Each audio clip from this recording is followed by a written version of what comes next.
Welcome everyone. This is a quick Shoreleave episode. If you're new to these are just my thoughts and feelings on stuff that's going on around the gaming industry that doesn't actually pertain to Sea of Thieves. This time I wanted to talk about Halo Infinite. It is August in 2021. We have been hearing a lot about Halo over the last year. There's been a lot of commotion going on with it, but today was a really special day. It was the opening night live with Geoff Keighley, and we got some Xbox news for that, and with it we finally got some information about Halo Infinite. I'm really excited about this. I'm not the biggest Halo fan. I'm still a fan, but I'm really looking forward to Infinite, and we'll probably end up replaying most of the games that I have played and the games that I haven't played leading up into launch. But I wanted to let you know about some of the stuff that was really cool in the news. So we finally got a date for Halo. So Halo is scheduled to come out December 8th, 2021. It is available for pre-order through many websites. In fact, I think Best Buy right now has the Steelbook included, since a lot of Halo fans have been collecting those Steelbook copies for as long as I've heard about them being a thing. So if you're looking for that, that's out there now. I'm really excited that we're getting it December 8th. I think that's a great time. Hopefully they can stick to the date. I think that's the biggest question that we have right now, is if 343 Industries will be able to stick that December 8th date. I'm hoping that they do. We know for a fact that campaign co-op is not coming. Unfortunately, that's something that they are posting 3 months after launch, as well as Forge, which will show up 6 months after launch. So potentially sometime in May, or probably April, May, we'll be getting Forge, and then sometime hopefully in February, if latest March, we'll be getting the campaign co-op. For me, it's not too big of a deal. I tend to play campaign solo just because I like to get the story. So I know that at some point I will probably jump in and play with someone, but for the time being, I'm content to get solo campaign.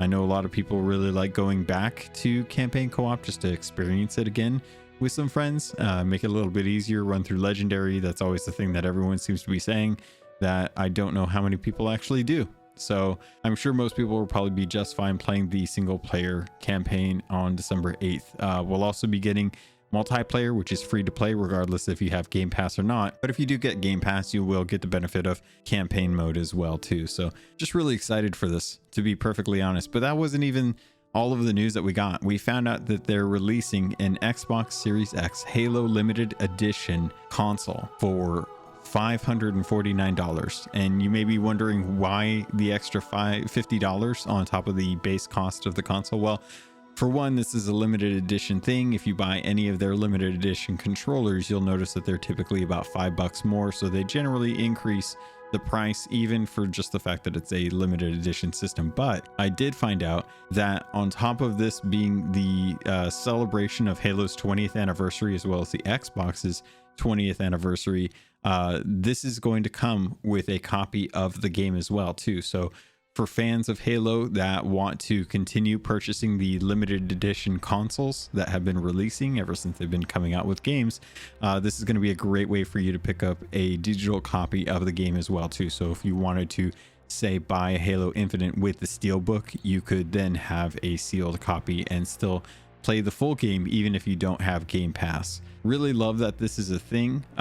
The system itself is great. They even added a little, I'm going to read from the actual description here. So, celebrating Halo's 20th anniversary, and confront the most ruthless foe the Master Chief has ever faced with Xbox Series X Halo Infinite Limited Edition bundle, including a custom console designed imprinted with stars as seen from the surface of Zeta Halo, extending onto the fan behind a blue vent inspired by Cortana. Really beautiful system. I think this is probably one of the coolest outside of the original clear green one that came out forever ago.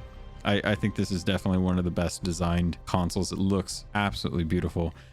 Most of the coloring is actually just a kind of gray and black scheme with gold trim that kind of emulates a custom metal plating, and I think it's a great thing to do. So that's coming out November 15th, and again, it's going to be $549. The pre-orders for that are pretty sold out right now, so hopefully you got a chance to get that. I'm sure that as we get closer and closer, they'll be releasing more stock when they know kind of where they're at, and that we'll probably have a couple of these pop up similar to how they've done in the past.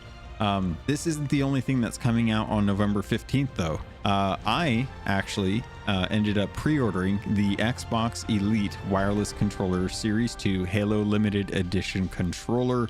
That's a mouthful, and I think I even said controller twice in there, but yeah, so we're getting an Xbox Elite Series 2 controller. I have wanted one of these for a long time. I've been holding off for a while because, to be perfectly honest, I've been wanting to have one that has a share button built in. I've been hoping that they would release a Series 3 and that the Series 3 would have a custom share capture button the way that the Series controllers have.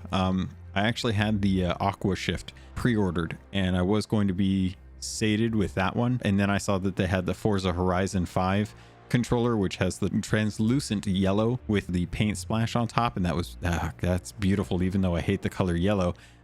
So I ended up canceling my Aqua Shift pre-order, and I ended up ordering the Xbox Elite Series controller because I've wanted one of these, and they're actually on sale right now, and it's a good deal for probably the best, if not the second best controller out there available right now. And this one is just, it's the epitome of Master Chief. I mean, if you take a look at it, if you get a chance to take a look at it, it is absolutely beautiful. So it's Master Chief green. The gold visor is represented by the D-pads, the omnidirectional one, and then the standard like 4-directional one, and it looks so good. The back of the controller actually sports the same slot where John 117 installs Cortana's card, the AI card in there. And the profile buttons have a beautiful shade of blue that reminds me of Cortana as well too. The little details on this are great because it's got like little scorch marks on the right control stick. It looks like if you if a shotgun blast had come out of the right side of the actual thumbstick, and the little etchings around that kind of show like where the plating would be.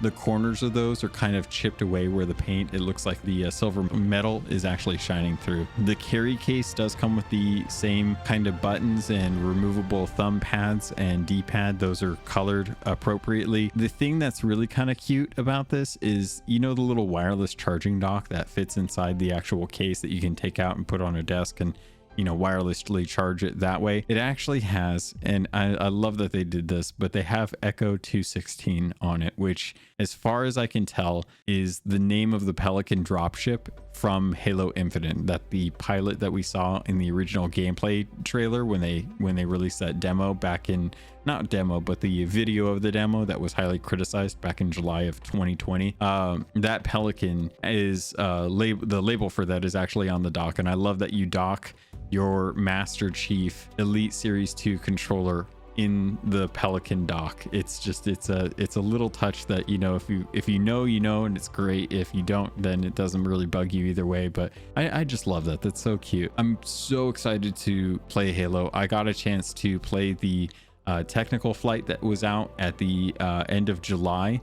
I wholeheartately believe that we're going to be getting another technical flight in September, and I have a feeling we might get one towards the end of October as well, so that they have enough time to make sure that things are good. And I would not be surprised if this game goes gold shortly before Thanksgiving. I actually thought that they were going to release this on Black Friday. I thought they were going to be bold enough to try and do that, but I don't necessarily think that's going to be the case this time. So I'm really excited. I want to know if you guys got that. I know I talked to a couple people already who've managed to pre-order some of these. Are you excited about these different peripherals that are coming out from Xbox? Heck, I think I even saw a Razer headset that's coming out that's actually Halo themed as well too, which is really crazy. And I want to know what you guys think of this. It looks like that they've had a year to really plan what they want to do with Halo Infinite. How are they going to actually celebrate 20 years? And I'm really curious to know, do you think that these were planned from the get-go, that back in 2020 when they launched the console, it was a pretty rushed thing? A lot of people weren't sure if we were going to be able to get it. A lot of people were saying, hey, you know, if you have to push back the system launch. They didn't. We got the consoles have still been pretty tight on stock as far as I can tell. It's still really hard for people to get a hold of these, but not impossible. And I'm really curious, if Halo was launched in 2020, would we still be getting these 20th anniversary things, or did they take the extra year that they worked on the game and decided to really celebrate Halo and the Xbox Series X by coming up with these custom limited edition systems and controllers? Let me know what you guys think. That's it for this Shoreleave. It's really quick. I just wanted to share some information about Halo Infinite. I cannot wait for this. I'm really excited. November 15th can't come soon enough. It feels exactly like it did last year when I was waiting for the console. Now I can't wait for the controller, and I can't wait to play with some folks on December 8th when it drops. So that's it. Thanks everyone. Have a good one.